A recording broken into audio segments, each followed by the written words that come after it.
TV 9 का digital platform देख रहे हैं आप और मैं हूं आपके साथ सिमरन कौर। अमिताभ बच्चन की फिल्म सूर्यवंशम तो आपको याद ही होगी, जिसके नायक ने कड़ी मेहनत मशक्कत करके अपनी धर्मपत्नी को कलेक्टर बनाया था and they lived happily ever after. इस फिल्म ने समाज पर एक बहुत अच्छा प्रभाव डाला था, जिसके बाद पुरुष आगे आए थे और अपनी धर्मपत्नियों को पढ़ाई लिखाई में उनकी मदद करने लगे थे।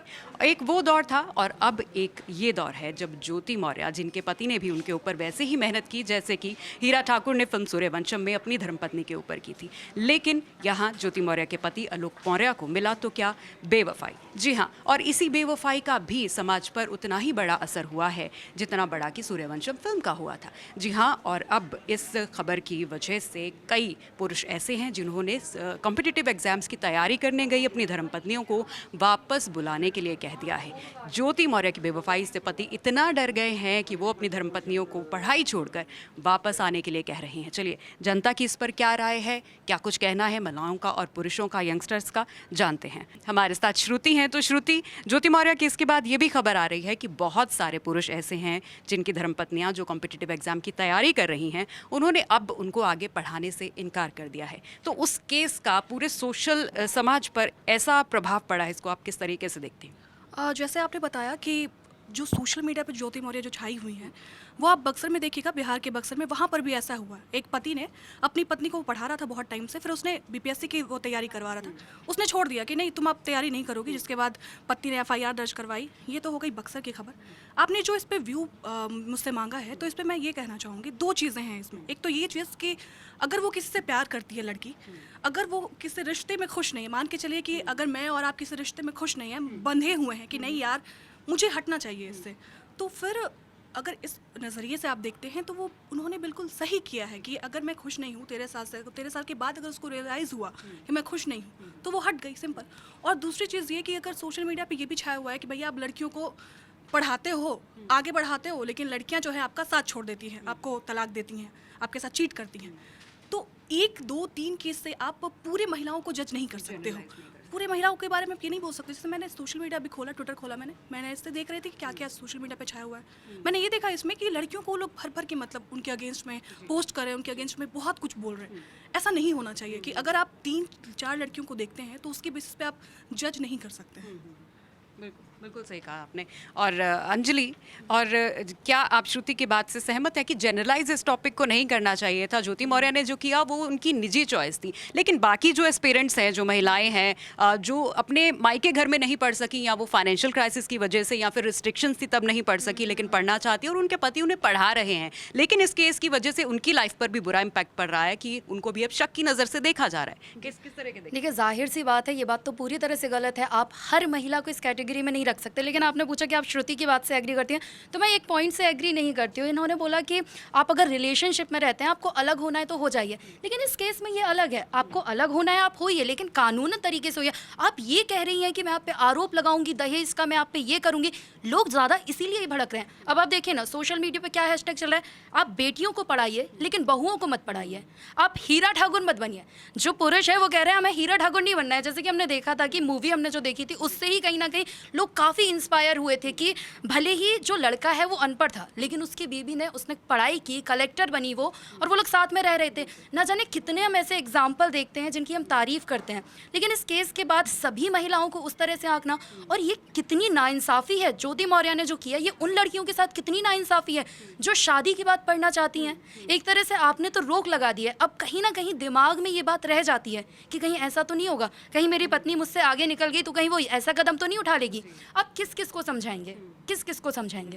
तो ऐसे केसेस पे कुछ ऐसा स्टेप लेना चाहिए। मुझे लगता है कि लोगों को लगे कि ऐसा नहीं करना चाहिए, और लड़कियों के साथ भी नाइंसाफ़ी ना हो जो शादी के पहले नहीं पढ़ पाई और शादी के बाद पढ़ना चाहती हैं। चलिए, ये तो रही लड़का और लड़की की बात, जो हस्बैंड वाइफ शादी के रिश्ते में थे। अनुभा, पेरेंट्स भी बहुत ज़्यादा सख्ते में आ जाते हैं, बेशक वो लड़की के पेरेंट्स हो या फिर जो लड़के के पेरेंट्स हो। अब देखिए, बात हो रही है कि बहुओं को नहीं पढ़ाया जाना चाहिए, जैसे कि अंजलि ने कहा, हैशटैग चल रहा है। लेकिन अब ज्योति मौर्य केस के बाद जो पुरुषों के माता पिता हैं, उनका भी स्टैंड बदल गया। अगर कोई पुरुष चाहता भी है कि मैं अपनी धर्मपत्नी को पढ़ाऊँ, उसका इस केस से कोई इम्पैक्ट उसको नहीं पड़ा, लेकिन फैमिली प्रेशर हो जाएगा कि हाँ आप ऐसा मत करिए। बिल्कुल, जैसा कि ये हैशटैग जो चल रहा है वो बिल्कुल गलत है। आप एक लड़की के ये इससे आप सबको जज नहीं कर सकते हो। इसका सबसे बड़ा उदाहरण एक और आप मध्य प्रदेश का ले सकती हैं, निशा बांगरे। वो भी सोशल मीडिया पर काफ़ी फेमस हुई है और दोनों को मिलाकर मीम्स बनाया जा रहा है। एक ने पति को छोड़ा अपनी नौकरी के लिए और एक ने नौकरी के लिए पति को अपनाया, नौकरी छोड़ दी। निशा बांगरे ने मध्य प्रदेश में नौकरी छोड़ दी क्योंकि उनको छुट्टी नहीं मिल रही थी और टाइम नहीं मिल रहा था, और इस वजह से आप बिल्कुल गलत है ये। आप ज्योति मौर्य पे सीधे आप कानूनी तौर पे आप उसको लेकर चलिए। आप सीधा उन पे ये आरोप नहीं लगा सकते कि आप उन्होंने पति के लिए छोड़ दिया।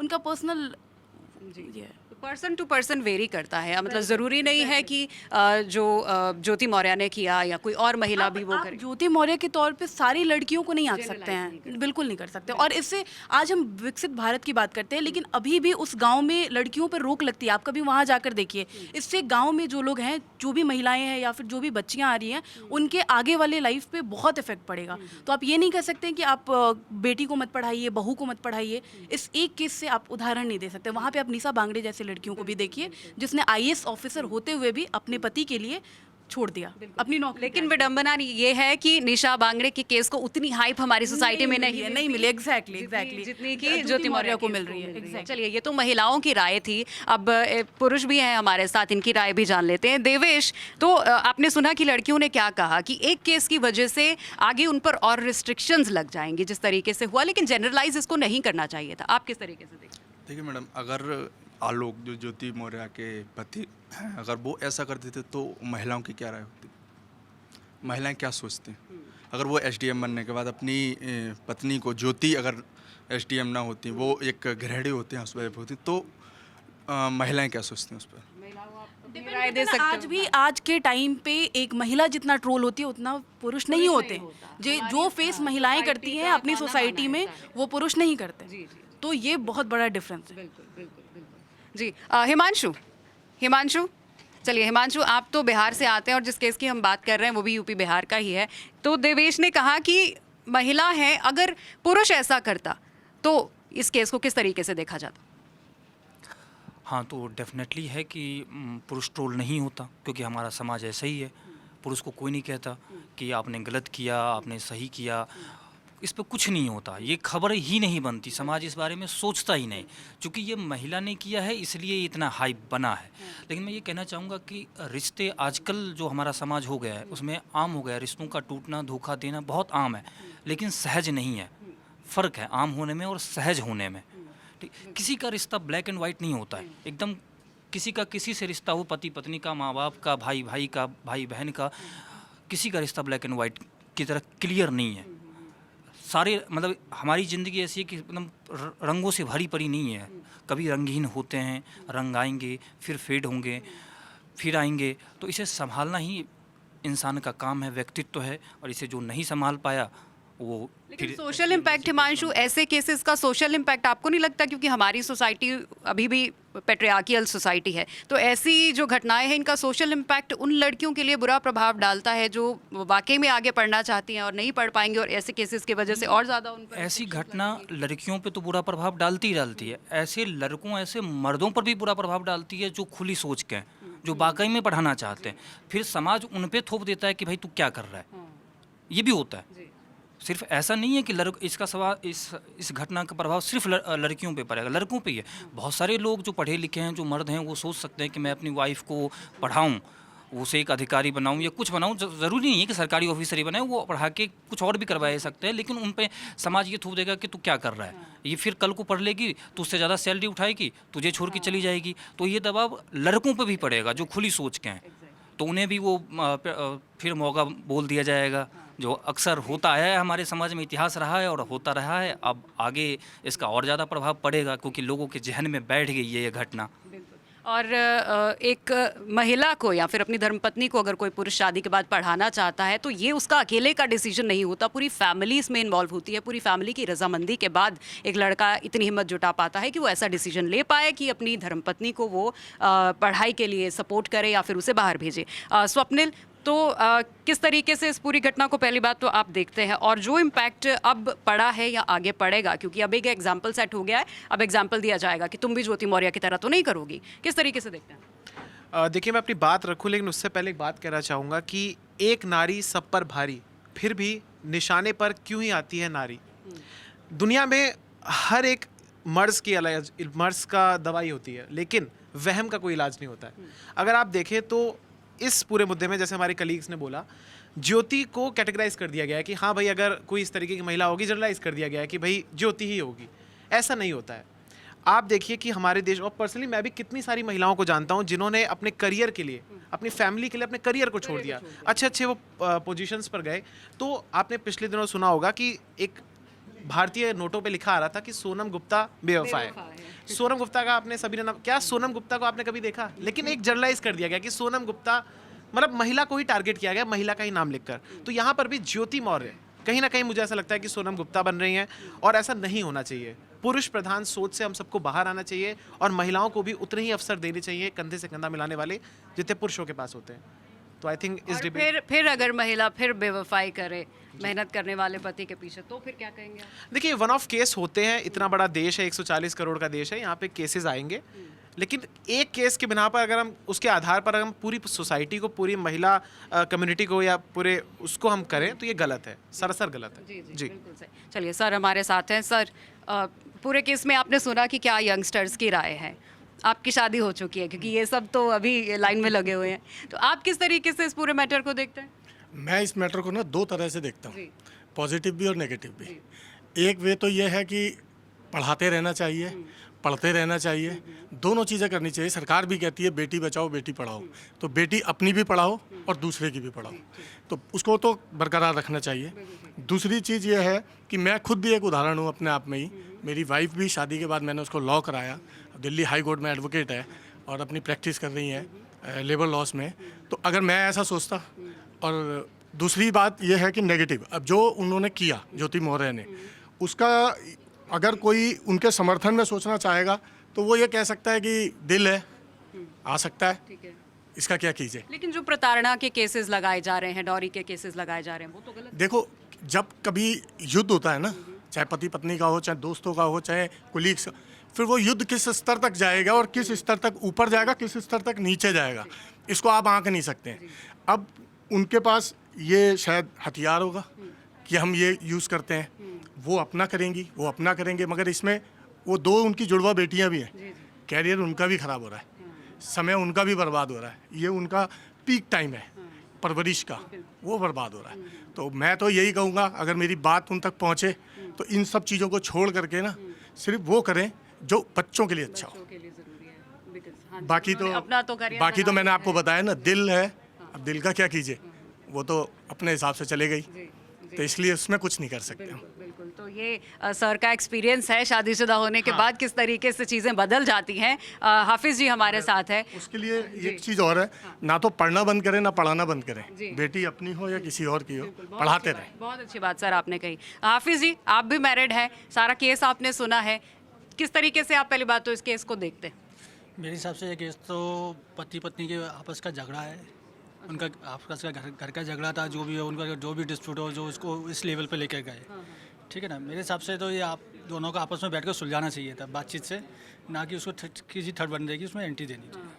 ठीक है, लेकिन ये झगड़ा चलिए सुलझा लेना चाहिए था, लेकिन अब बात ये है कि बीच में थर्ड पर्सन की एंट्री तो हो गई है, चलिए वो भी छोड़ दीजिए, क्योंकि सर ने बोला कि दिल है, दिल का तो कुछ कर नहीं सकते। लेकिन ये जो झूठे लांछन लगाए जा रहे हैं, क्या महिलाओं को एक्स्ट्रा पावर है कि आप लॉ जो हमारा है एक्स्ट्रा पावर देता है महिलाओं को कि ऐसे झूठे केसेस आप डाल दीजिए और आप फारिग हो जाएंगे? झूठे केस अगर वो लगा रहे हैं तो ये उनकी मतलब मॉरलिटी, उनकी जो आत्मा क्या क्या किस लेवल पर जाना चाहती है। अगर आप किसी पे झूठे इल्ज़ाम लगाते हैं तो इस झूठे इल्ज़ाम का क्या आप सिला चाहते हैं कि आप शॉर्ट टर्म के लिए उनका अपना इंटरेस्ट देखना है क्या?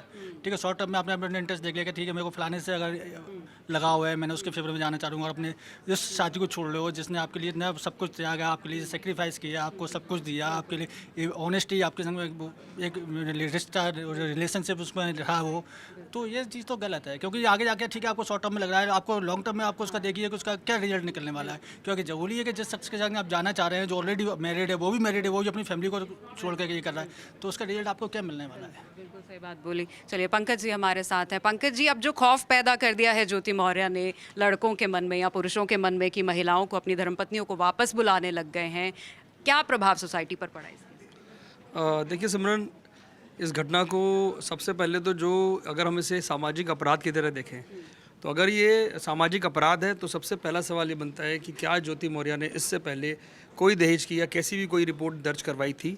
अगर नहीं करवाई थी तो आप समझ लीजिए कि सीधे सीधे ये मसला सीधा है एकदम कि भाई एक उसको जब अपनी सोशल लाइफ और अपनी आगे का अपना पूरा करियर उसको बहुत सेफ दिखाया, उसने ठीक अपनी मेहनत से बनाया, लेकिन उसमें पति का उसका बड़ा योगदान था। ऑब्वियसली अगर पति उस लेवल पर जाकर पति ये शर्त देता कि आप जब एसडीएम बनोगे तभी मैं शादी करूंगा, तो आप सोचिए वो लड़की आज कहाँ होती है ना। तो अगर इसको आप सोशल क्राइम के लिहाज से देखें तो मुझे इसमें मैं ये ऐसा नहीं समझता हूँ कि उसके पति उसका पति जो ये डिमांड कर रहा है कि भाई हम साथ रहना चाहते हैं। तलाक की बात होती तो पहले भी तलाक और तलाक होते हैं इस देश में, है ना, बहुत आसानी से होते हैं। तो अगर दोनों तलाक चाह रहे थे तो तलाक हो जाता। ये आम तलाक का मसला नहीं है। देखिए इसमें अगर पति भी एसडीएम बन जाता, सेम कंडीशन अगर पति के साथ होती और वो छोड़ देता तो भी खबर बनती, है ना।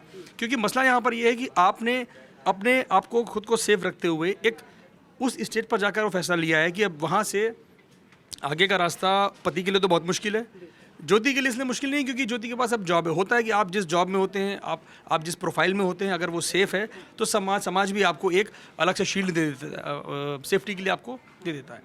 अब उसमें मुद्दा ये है कि भाई अगर ज्योति मौर्य जिस रिलेशन में भी रहना चाह रही है, ठीक है, उसकी अपनी मर्जी है, दोनों अगर तलाक के उस पर आते हैं, मुद्दा ये है कि आखिर उसने छोड़ा क्यों, वजह क्या थी छोड़ने की।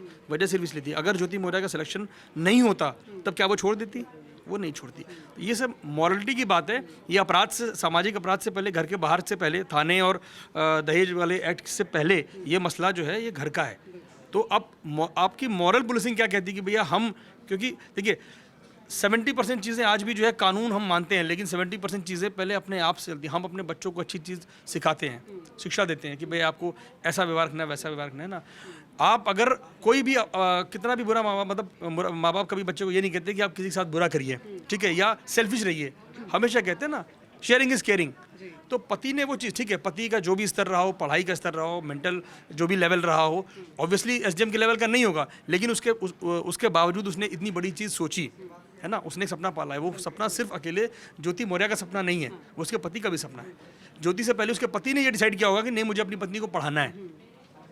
मेहनत ज्योति ने की, पोजीशन ज्योति को मिली, लेकिन उसके पति ने बराबर संघर्ष किया उसमें, और आज उसको ऑब्वियसली ये तकलीफ उसको होगी। तो सबसे पहला सवाल ज्योति मौर्य से बनता है कि अगर क्या सेम कंडीशन ऐसी होती कि आप अपने पति के लिए इस तरीके से संघर्ष करती और इंतजार करती कि वो एसडीएम बने, और एसडीएम बनने के बाद अगर वो आपको छोड़ देता तो फिर क्या आप उस चीज़ को उतनी आसानी से एक्सेप्ट कर लेती इन बिटवीन, उस कंडीशन में कि जब आपको पता है कि आपसे तलाक हुए बिना वो किसी और रिलेशन में गया हुआ है।